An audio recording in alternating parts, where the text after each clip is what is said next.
Hello everyone and happy Halloween. Today I have my last card in the Halloween series for the fall. Today I am featuring the Which Way to the Candy stamp set by MFT. And they came back and re-released it this past season, and I'm so glad they did because I finally picked myself up a stamp set. Now, unfortunately, I had colored this cute little witch months ago, and I had her sitting on my desk with plans to use her on a Halloween card. Unfortunately, the video recording of me coloring her is nowhere to be found. I have no idea where it's gone, but I do have a picture coming up showing all the Copic colors that I used, as well as the Spectrum Noir shimmer pen that I used on her coat, and that's why I showed the little clip of her at the beginning. That way, if you want to pause it and see what colors I used, I'm just doing basic Copic coloring like I normally do, nothing fancy or special on her. I'm going back in with the same stamp set, and I'm taking some Memento Tuxedo Black ink, and I'm stamping the little cat and pumpkin. Now, when I originally planned this card in my head, I had plans to use the bat. Unfortunately, when I started stamping, I stamped the cat, and I just went with it. Once I was done, I was like, oh wait, I was going to use the bat. But I wanted to create a black cat, so I'm using Copic colors in the N family. So I'm using N3, N5, and N7. And again, just using basic Copic coloring. I am nowhere near a genius or perfectionist when it comes to the whole shadow thing. I just kind of do my own groove, and where I think a shadow goes, I kind of put a little bit darker. And so I go from lightest to darkest and then blend backwards down to my lightest color again. I'm also using R20 on the ears, the nose, and then towards the end I will fill in a little bit of cheeks for him. And then I am going to move on to my pumpkin. Now, I did fussy cut all of the images out, and I was really thinking about fussy cutting his whiskers, and I felt like that was just going to take forever and wouldn't look quite right. So I did cut the whiskers off, and then when I get to the end of putting the card all back together again, you will see how I drew them in. I forgot his bow tie, so I'm going in with V04 and V09, just two basic colors, nothing complicated. Now onto my pumpkin. I did do a trial down at the bottom on my first stamped image, and I was not liking that, so I went ahead and changed up my colors a little bit. And I'm using YR04, YR07, and then YR09, and I really liked this combo much better than the one down below. The one at the bottom was more of a brownish tint, and I really wanted a rich orange pumpkin for this card. So again, lightest to darkest, and then back down to my lightest. Occasionally I do go back in with my darkest color to add a little bit of shading if it blended out too much. And then I'm just going to color the stump. Nothing crazy. I'm pretty sure I just use E35 and then E37.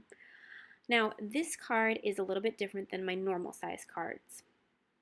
This one measures 9.5 inches by 8 inches, and then I'm scoring it down at 4, so the measurements will be 4 by 9.5 inches. And then I've also cut out a piece of white cardstock that measures 2 3/4 by 9.5 inches. And I'm also taking a strip of green. Now this green strip measures about 1 inch to 1 1/4 inches, and I'm using the MFT Spooky Sweets stamp set, and I'm using these stars, and I'm just taking my Versamark ink pad and I am stamping repeatedly on the strip. Now my plan was just to leave it as a watermark, but I felt like it needed a little extra, so I actually sprinkled on some Ranger's Superfine Detailed Clear Embossing Powder and heat set that on just for a little additional pop.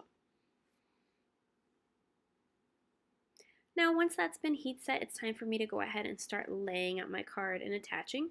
So I am just using some basic snail adhesive, and I'm going to attach the green strip down first. And I did cut this strip out a little bit longer than my card, and the reason for that is I wanted to leave a little bit on either side so that I could have a perfect fit. Sometimes when we cut it down to the measurements that we have for the card, for whatever reason, we measure it either slightly smaller and then it looks off. So what I did is I just measured it, I just cut a strip out to the 1.5 by 11 inches, and then I'm putting it on my card, and I am going to overlap it on either side and then take my scissors and just trim off a little bit. That way I have a clean edge on either side of my card and it's completely flush. The white panel I did cut down to the size of my card as I mentioned, but I did double check it repeatedly before I created this card to make sure it was an exact fit. So once I've trimmed that off, I'm going to go ahead and attach the white strip onto my card front. Again, I'm just using some basic snail adhesive.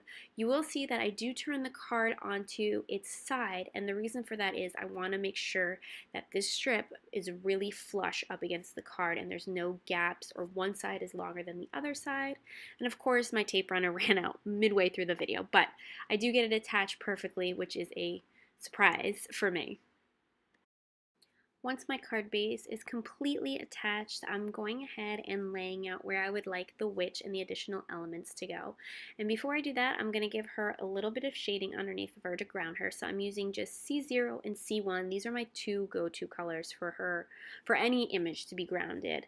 And so I'm just going through and blending that a little bit and laying out the images exactly where I would like it.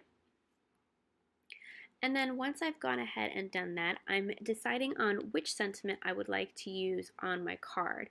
And I decided that which way is the candy would be the ultimate Halloween sentiment. So I'm going with that. Now granted, I should have done this before I attached all the pieces on my card.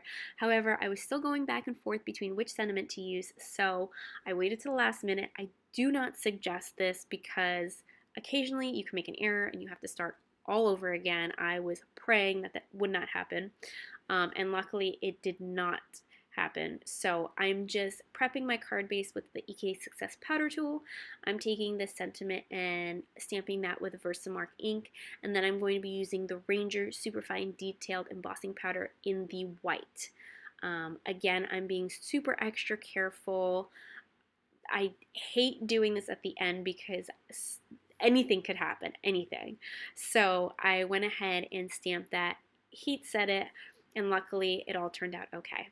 So now it's the finishing touches, just adding all the elements onto my card. I'm just using some basic snail adhesive. I was thinking about popping up the witch on some foam tape, but decided against it.